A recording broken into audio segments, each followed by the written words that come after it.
Okay, first question. Is your name Edward Meier? Mm-hmm. Yes. Could you speak a little louder, please? Yes. Are you wearing a shirt? Yes. Do you live in Switzerland? Yes. Have you taken photographs of Palladian spacecraft?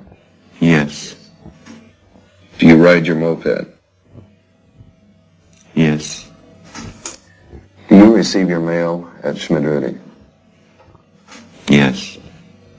Did you fake the photographs taken at Ober-Saddleegg with a model suspended, wait till the answer, or wait till the question is finished, suspended by a string? No. Let's do that one more time, okay? Wait till I finish. Do you live in Switzerland? Yes. The tape is taken back to be analyzed by Bob Phelan, a former criminal investigator with the Sheriff's Department of Colorado and a specialist in lie detection. Was also a yes answer. Number 3, do you live in Switzerland? Yes, he lives in Switzerland. There's enough stress here to indicate that probably isn't where he prefers to live, or he's lived someplace else. Question 4 was the first relevant question you asked him, is have you taken the photographs of spacecraft? His answer was yes. He's being extremely forceful, though not deceptive. Mm-hmm. And my opinion on that particular question is that he's being as truthful as possible. Mm-hmm. Number 7 was the second relevant question you asked him, and he answered right on top of the question. And the person asking the question had asked him to answer the question again, and then he asked the question again. The stress levels between the two diminished the second time that the question was asked, which is not indicative of deception, because stress builds in a deceptive pattern. It doesn't diminish. Mm-hmm. If it was a deceptive answer, the stress would then increase, not decrease. Mm-hmm.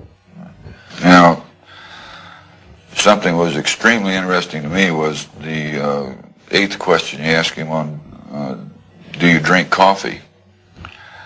And for some reason, he's more stressful on the statement about coffee than he is about the picture of the spacecraft. Yeah, that makes sense, because about 3 days before we tested Meier, he promised his wife he'd stop drinking coffee, but we noticed he'd been sneaking a few occasionally. Okay, that could probably be the account for it then. Phelan reviews the tape several times. He could find no evidence of deception in the statements about Meier's experiences.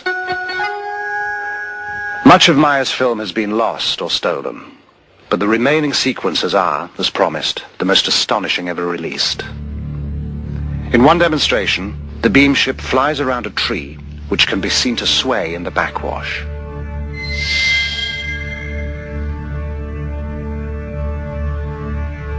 Once again, in slow motion.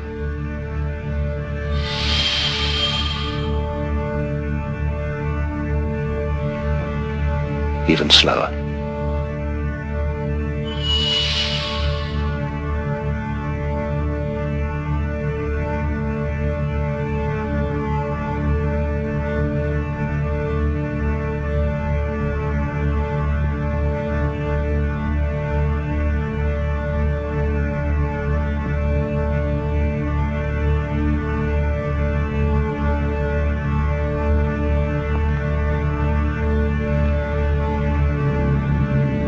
Later, Semyasi brings a new beam ship to pose for Meier's cameras. A variation quite unlike anything he has seen before.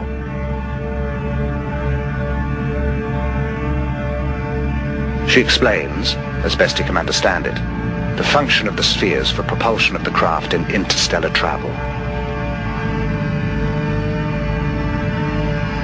The sound of the new beam ship shows marked differences to the sounds of the other variation craft. Meier tapes these as well. The tapes are taken to electronics consultant Niels Rognerud and sound engineer Steve Ambrose for examination. We have two pieces of equipment. One measures the signal we're listening to in the time domain, the top one here, and the bottom one is measuring the frequency components of the signal. Yeah, what does this mean when they're all together like that? What you have is you have many tones happening at the same time, and right now they're aligned. Now they're disaligning. They're out of alignment. They're very much out of alignment.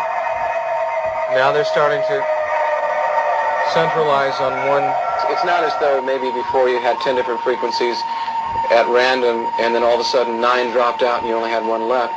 What's happening is the 10 different frequencies are converging on one central frequency, which is, I find, very interesting. This is probably one of the most interesting things about the tape, is that there are What's this right now? very, very many tones, Yeah. and they're all changing very fast. For a moment there we were looking in and we had 3 evenly spaced frequencies. See it there again? I got them again. Yeah.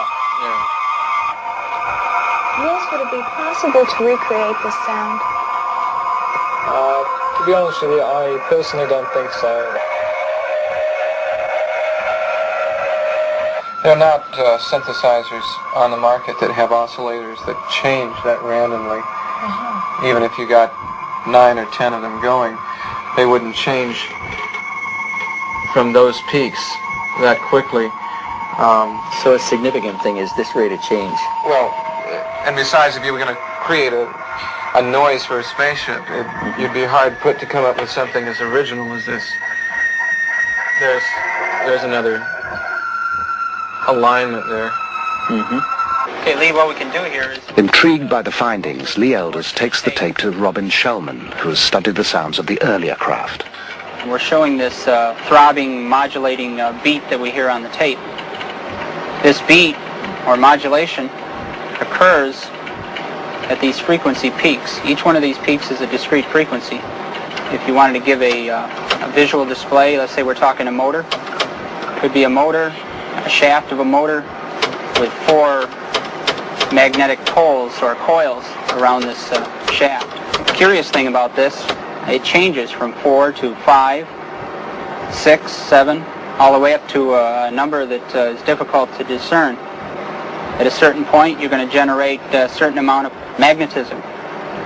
And then later on, you want a stronger field. Well, you're going to select 8 fields. All right, now you're going to hear 8 pulses on the tape. And then later on, you want a stronger field. You can select 16, 32. Is there anything unusual about this? I would think it's highly unusual. I don't really see any application for it, with the exception of, like I say, either generating a magnetic wave of some sort for laboratory purposes or maybe in this case propulsion. Without ever having seen a picture of the new beam ship, Shellman has drawn a representation of the spheres and offered an explanation of their function. The tapes hold still another surprise. Also, another interesting point to note here is we have there seems to be a steady pattern all throughout all of this random signal. It seems to be a level change very steadily in around 5 to 10 cycles per second, which happens to be in the area of the natural magnetic resonance of Earth, also called the Schumann resonance. Is that significant in any way? It could be. It's just interesting to note the correlation there. The peculiar correlation is something strange. I mean, why would the correlation be there? Yeah. You can see it on the oscilloscope. Meier says the beam ships can ride the magnetic field of the Earth. Rognerud's findings seem to bear this out. Going back to computer models of previous beam ships, simulation of the revolving lights reveals a kind of pulsing that matches the varying frequencies. Analyst Jim Delatoso is convinced that the sound and light frequencies are related.